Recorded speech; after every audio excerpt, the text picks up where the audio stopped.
Hello everyone, welcome to my YouTube channel and today we are going to continue the chapter with the topic Bohr's model of an atom. Important model था काफ़ी ये atom को लेकर. इससे पहले हमने Thompson model and Rutherford model करा था.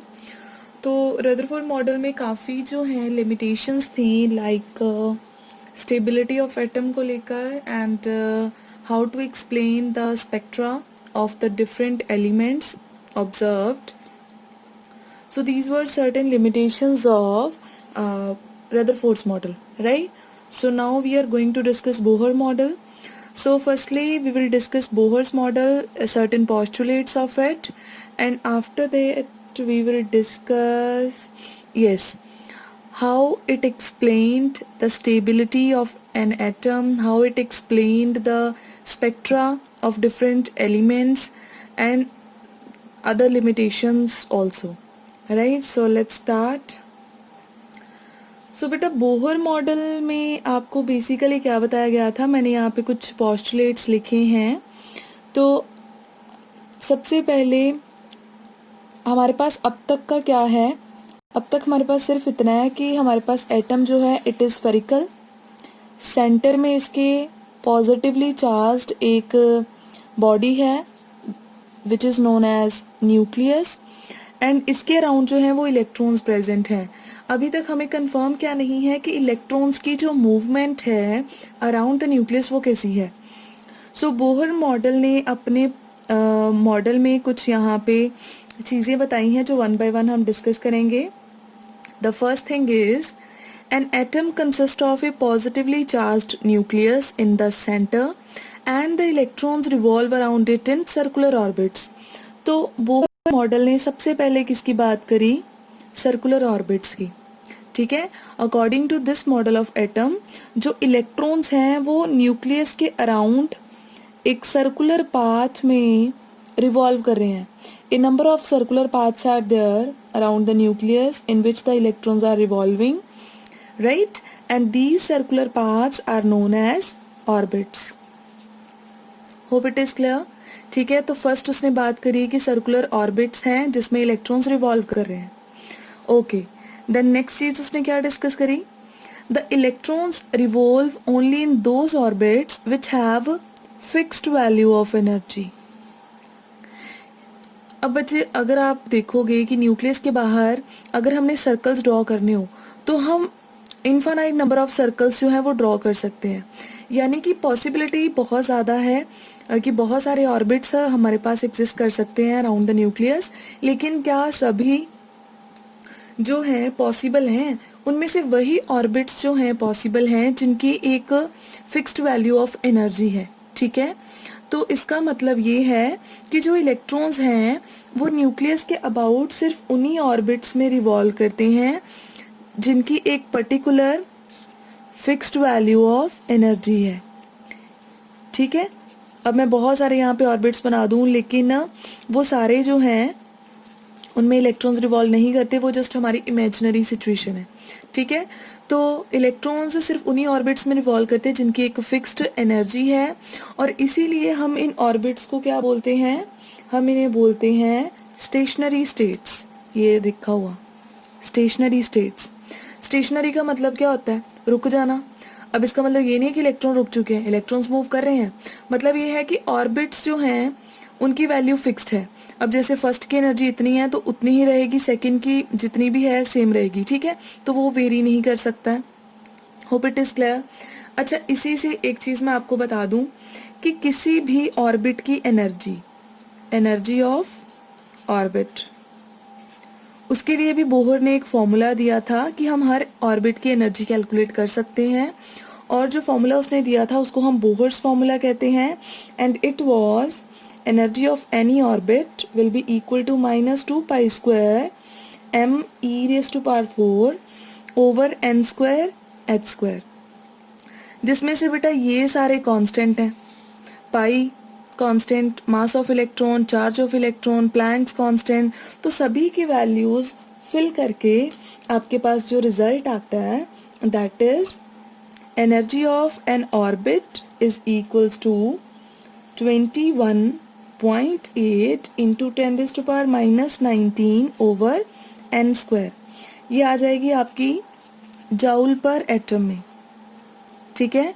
और अगर आपने इसकी यूनिट्स चेंज करनी है तो एक ईजीएस्ट है इसका -13.6 ओवर n स्क्वायर, ये आपकी आ जाएगी इलेक्ट्रॉन वोल्ट में, ठीक है। और एक आपकी आ जाती है 1312 over n square kilojoule per मोल।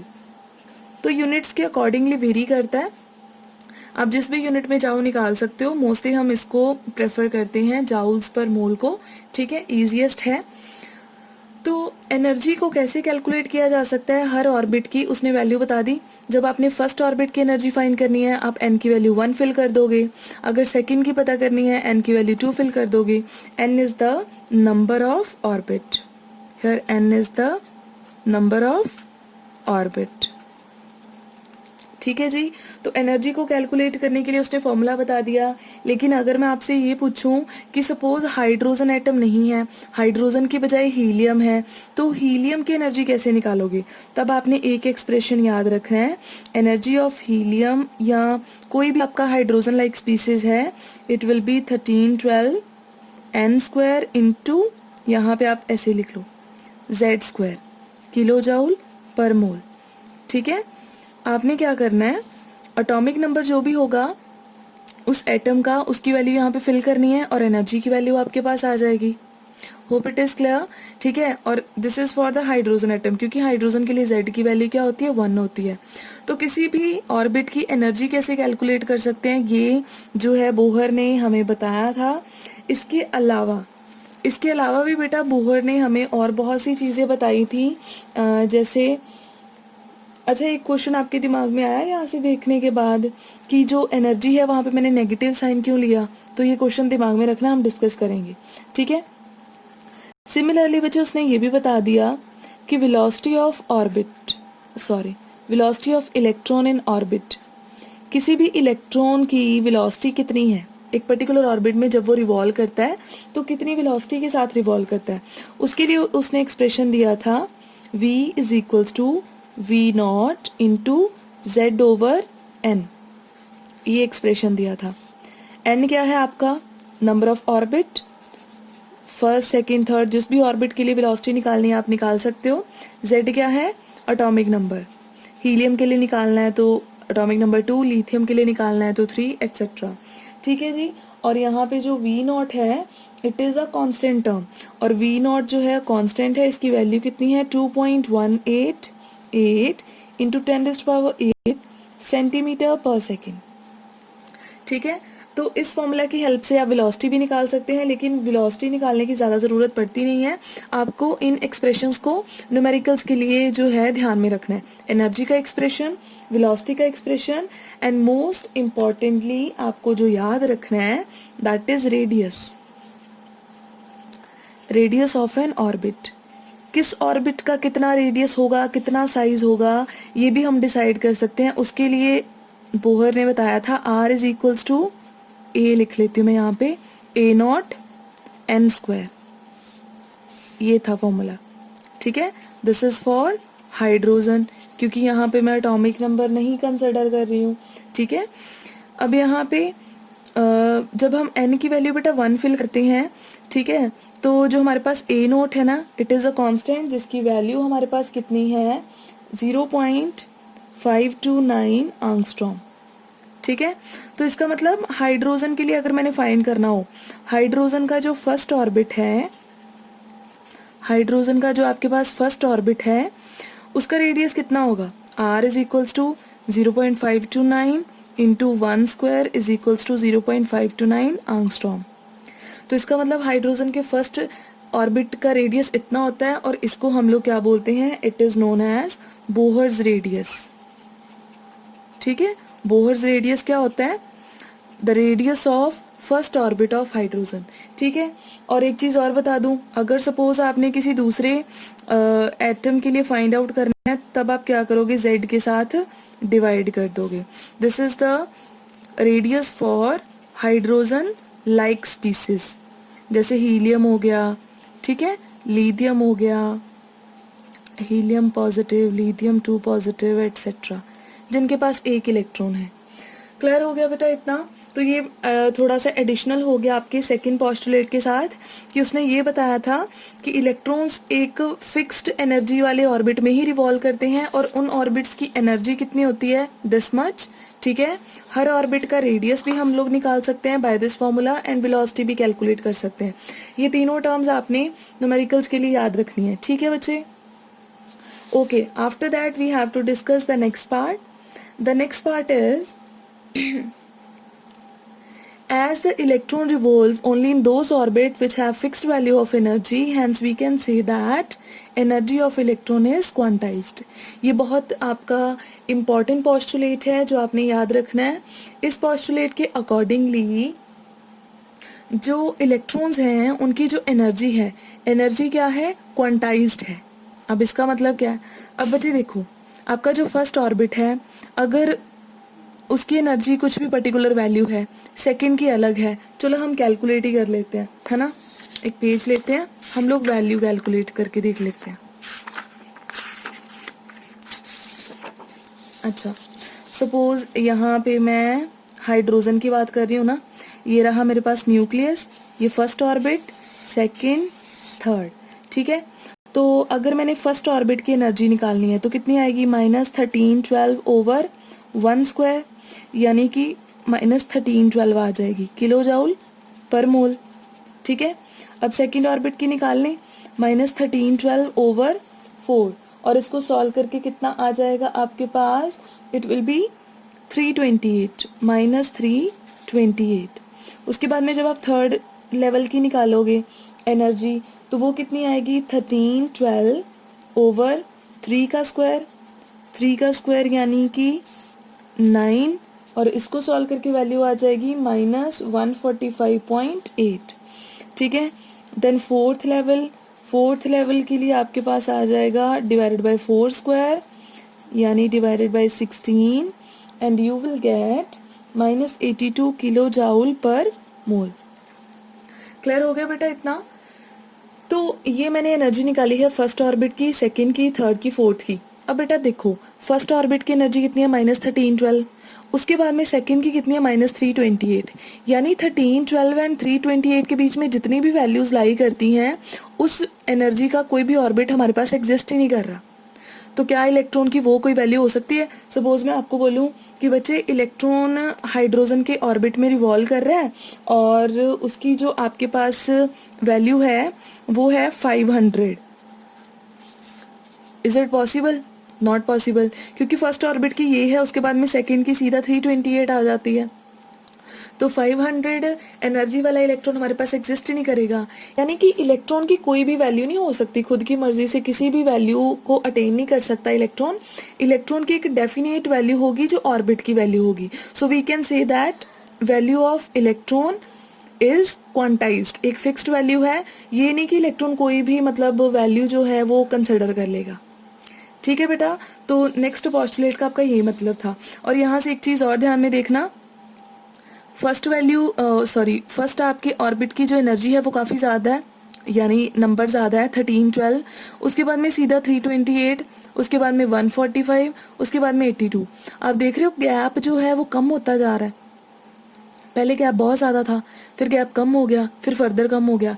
इसका मतलब जो लेवल्स होते हैं ना अराउंड द न्यूक्लियस, पहला लेवल सपोज यहाँ है, सेकेंड लेवल और फर्स्ट लेवल के बीच में काफ़ी गैप होगा।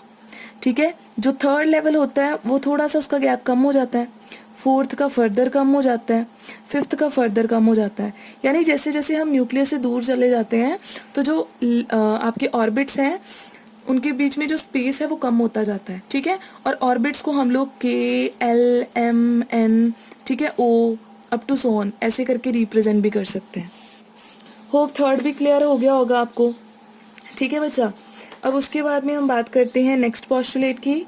तो नेक्स्ट पोस्टुलेट आपका आएगा, the angular momentum of the electron is also quantized. एक तो इलेक्ट्रॉन की एनर्जी क्वांटाइज्ड है, दूसरा उसका एंगुलर मोमेंटम भी क्वांटाइज्ड है। अब एंगुलर मोमेंटम बच्चे क्या होता है, या फिजिक्स की टर्म करते हो मोमेंटम, एंड एंगुलर मोमेंटम मैं इतना बता देती हूँ, मास इनटू एंगुलर वेलोसिटी। ठीक है, जब आप मास और एंगुलर वेलोसिटी को मल्टीप्लाई करते हो देन आपके पास क्या आ जाता है, आपके पास आ जाएगा एंगुलर मोमेंटम। तो एंगुलर मोमेंटम होता है आपका mvr। ठीक है, और क्वांटाइज्ड है, इसका मतलब एंगुलर मोमेंटम की भी कोई भी वैल्यू नहीं हो सकती, एक फिक्स्ड वैल्यू होगी और हमेशा कितनी होगी, h/2 का इंटीग्रल मल्टीपल NH/2 अब इसका मतलब क्या है, अगर फर्स्ट ऑर्बिट होगा तो मोमेंटम की वैल्यू कितनी होगी, h/2। अगर सेकंड ऑर्बिट होगा तो 2h/2, थर्ड ऑर्बिट होगा 3h/2 एंड सो ऑन, ऐसे ही चलता रहेगा। तो इसका मतलब h/2 की 1 2 3 4 टाइम्स वैल्यू हो सकती है, उसके बीच में जितनी भी वैल्यूज होंगी वो एंगुलर मोमेंटम की वैल्यूज नहीं हो सकती हैं। क्लियर हो गया, एंगुलर मोमेंटम भी क्वांटाइज्ड है, एनर्जी भी क्वांटाइज्ड है। अब उसके बाद में बात करते हैं नेक्स्ट पोस्टुलेट की। So the next is electrons revolve only in their orbits without losing और गेनिंग एनर्जी।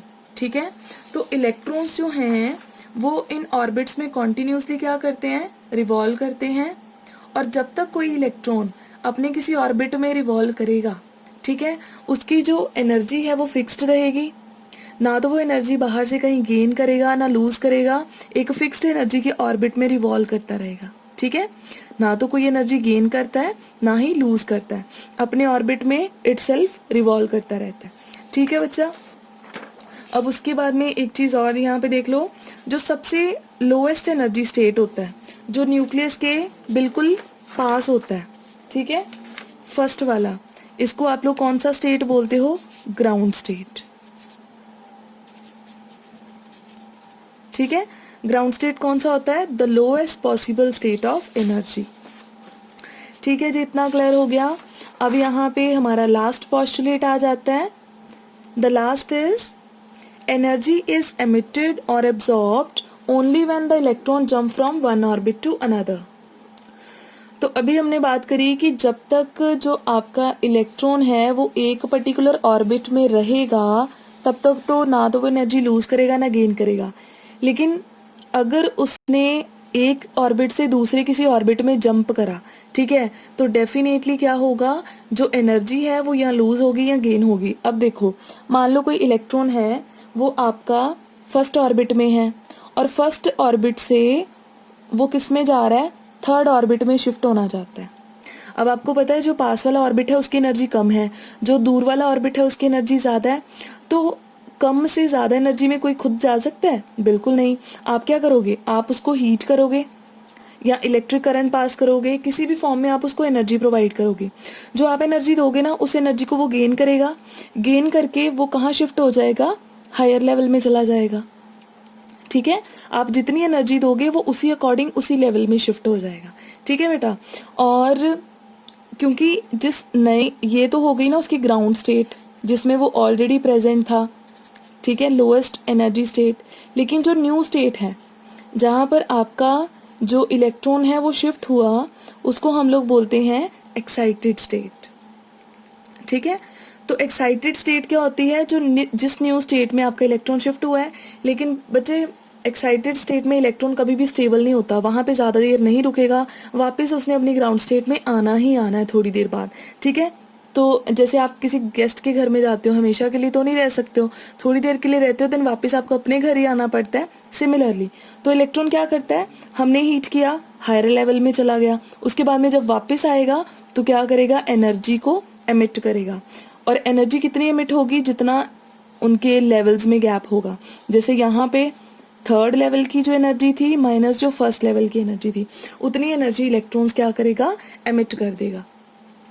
ठीक है, तो इसका मतलब जब आपके इलेक्ट्रॉन्स एनर्जी को एब्जॉर्ब करते हैं, बाहर से एनर्जी को एब्जॉर्ब करते हैं, तो वो किसी हायर ऑर्बिट में शिफ्ट हो जाते हैं, ऊपर चले जाते हैं। लेकिन जब वो किसी लोअर ऑर्बिट में वापस आते हैं, नीचे आते हैं वापस, तब क्या होता है, तब वो जितनी उनके पास एक्स्ट्रा एनर्जी होती है उसको क्या कर देते हैं, रिलीज कर देते हैं। ठीक है, तो इसका मतलब एनर्जी एमिट भी हो सकती है, एब्जॉर्ब भी हो सकती है, बट सिर्फ तभी पॉसिबल है जब इलेक्ट्रॉन अपने ऑर्बिट से किसी और ऑर्बिट में जंप करेगा, या हायर वन या लोअर वन। खुद के ऑर्बिट में रहेगा तो कुछ भी नहीं हो सकता है। ठीक है बेटा, तो ये तो था आपका बोहर्स पॉस्टुलेट, और पॉस्टुलेट के बेसिस पे जो एक दो न्यूमेरिकल्स हैं वो कर लेते हैं, और जो इसकी बाकी टर्म्स होंगी वो हम नेक्स्ट लेक्चर में डिस्कस करेंगे। ठीक है, okay. Calculate the energy associated with first orbit. क्या कैलकुलेट करना है एनर्जी? फॉर्मूला क्या होता है एनर्जी का? -1312/n²। ठीक है, अब उन्होंने किसकी, सॉरी z² भी आएगा क्योंकि हम हीलियम की बात कर रहे हैं। हीलियम के लिए बेटा z कितना होता है? 2। और किस ऑर्बिट के लिए बोला है? फर्स्ट ऑर्बिट के लिए। n की वैल्यू 1, तो आप क्या कर दोगे यहाँ पे 2² / 1²। सॉल्व करके आ जाएगी आपकी किलो जूल पर मोल में। समझ आ गया? ठीक है, तो ऐसे करके आपने सॉल्व कर लेना इस न्यूमेरिकल को। सिमिलरली आपको पूछ लेंगे इस ऑर्बिट की एनर्जी बता दो, इस ऑर्बिट का रेडियस बता दो, इस ऑर्बिट की वेलोसिटी बता दो, तो आप बता सकते हो। अब जैसे कह रहे हैं रेडियस भी बता दो, तो हम लोग रेडियस कैसे कैलकुलेट करते हैं? Radius is a0n²/z। अब n क्या था हमारा? 1 फर्स्ट ऑर्बिट, और z क्या था? हीलियम के लिए 2, z होता है ओनली 2, और a0 की वैल्यू कितनी थी? 0.2529, और सॉल्व करके जितना भी आएगा एंगस्ट्रॉम में आपका आंसर आ जाएगा। क्लियर हो गया? तो आप किसी भी ऑर्बिट की एनर्जी, उसका रेडियस जो है वो फाइंड कर सकते हो इजीली। ठीक है जी, अब हम सॉल्व कर लेते हैं सेकेंड न्यूमेरिकल। ये थोड़ा सा डिफरेंट है। To which orbit the electron in the hydrogen atom will jump on absorbing 12.1 electron volt of energy. तो कहते हैं कि हमारे पास ना इलेक्ट्रॉन है हाइड्रोजन एटम में। ठीक है, मैं यहाँ पे डायग्राम बना देती हूँ। कहते इलेक्ट्रॉन है हमारा हाइड्रोजन के एटम में। ठीक है, तो डेफिनेटली जब भी हाइड्रोजन के एटम में इलेक्ट्रॉन होगा तो वो अपने फर्स्ट ऑर्बिट में ही होगा। तो कहते हमने ना उसको एनर्जी कितनी प्रोवाइड करी? 12.1, और वो किसी हायर लेवल में शिफ्ट हो गया। अब आप बताओ कि वो किस लेवल में शिफ्ट हुआ होगा। ठीक है, तो यहाँ पे आपको पता है ना जो एनर्जी डिफरेंस होता है, ठीक है, जितनी एनर्जी एब्जॉर्ब करी वो किसकी इक्वल होगी? जो उसका हायर एनर्जी लेवल होगा, जो हमने पता करना है, माइनस शिफ्ट कहाँ से हुआ था? फर्स्ट से। अब ये सेकंड भी हो सकता है, थर्ड भी हो सकता है, फोर्थ भी हो सकता है। ठीक है, energy, this is the energy absorbed. कितनी एनर्जी एब्जॉर्ब करी है? 12.1 इलेक्ट्रॉन वोल्ट। हायर स्टेट की एनर्जी हमने फाइंड करनी है। अच्छा, हायर स्टेट की एनर्जी चलो बाद में लिख लेते हैं। फर्स्ट जो ऑर्बिट होता है हाइड्रोजन का, उसकी एनर्जी कितनी होती है? यहाँ पे इलेक्ट्रॉन वोल्ट में बेटा एनर्जी दी है ना, तो आप भी कौन सी टर्म यूज करोगे? Electron volt. और इलेक्ट्रॉन वोल्ट में कितनी एनर्जी होती है? -13.6/n²। इलेक्ट्रॉन वोल्ट में ये आ जाएगा आपका। ठीक है जी, अब उसके बाद में आपने क्या करना है? अब आपको पता है कि फर्स्ट ऑर्बिट है, और फर्स्ट ऑर्बिट के लिए n की वैल्यू कितनी होती है हमारे पास? 1 होती है। ठीक है, तो हम क्या करेंगे? यहाँ पे n की वैल्यू 1 फिल कर देंगे, और हमारे पास एनर्जी कितनी आ जाएगी? 12.1 En -13.6, ये प्लस हो गया। तो हायर लेवल की एनर्जी कितनी आ जाएगी? 12.1 माइनस 13.6, माइनस करके कितना आ जाएगा? 1.5। ठीक है, तो इसका मतलब जिस भी हायर ऑर्बिट में आपका इलेक्ट्रॉन शिफ्ट हो रहा है उसकी एनर्जी कितनी है? -1.5 इलेक्ट्रॉन वोल्ट। ठीक है, अब आपको पता है अगर किसी भी लेवल की एनर्जी की हम बात करें तो हमारे पास कितनी होती है? जो एनर्जी है, एनर्जी कितनी होती है हमारे पास किसी भी लेवल की? -13.6/n²। अब आपको पता है उस हायर लेवल की एनर्जी हमने कितनी कैलकुलेट करी है? -1.5 -13.6/n²। ये कैंसिल हो जाएगा। n² कितना आ जाएगा? 13.6/1.5। n² आ जाएगा 136/15। ठीक है, तो इसको सॉल्व करके आपके पास जो है n की वैल्यू आ जाएगी। ठीक है, जो भी होगा उसी लेवल में जो है आपका इलेक्ट्रॉन शिफ्ट हो जाएगा। होप क्लियर हो गया होगा कैसे हम मतलब एनर्जी एब्जॉर्ब्ड और एमिटेड के बेसिस पे न्यूमेरिकल एक आधा, और ज़्यादातर आपको रेडियस एंड एनर्जी के बेसिस पे न्यूमेरिकल, ठीक है, ये ध्यान में रखना है। ठीक है जी, होप बोहर मॉडल आपको समझ आ गया होगा। सो नेक्स्ट में हम डिस्कस करेंगे about its limitation and advantages. Till then bye bye, thank you.